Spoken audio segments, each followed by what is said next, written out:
आज पवित्र रक्षाबंधन उत्सव एवं गम्हा पूर्णिमा पर्व मध्य यही शुभअवसर रे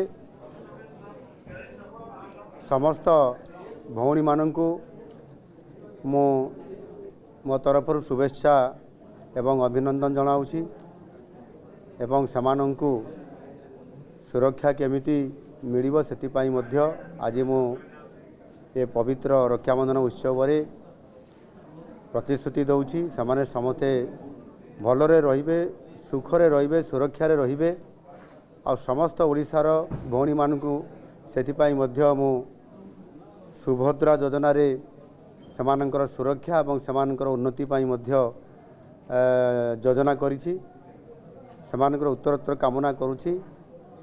ओडिशा रे जो परिवर्तन होइछि ये परिवर्तन रे समस्त भौणी माने सुरक्षा रहिबा सहित मोर ओडिशावासी समस्ते सुखरे रहंतु एवं सुरक्षा रे रहंतु भले रहंतु ये शुभेच्छा कामना करूछि। महाप्रभु जगन्नाथक निकट प्रार्थना करूछि ओडिशार सर्वमंगल हो एवं समस्ते भलरे सुखरे रहंतु एवं विशेष करिकि समस्त मोर सुभद्रा भौणी माने भलरे रहंतु।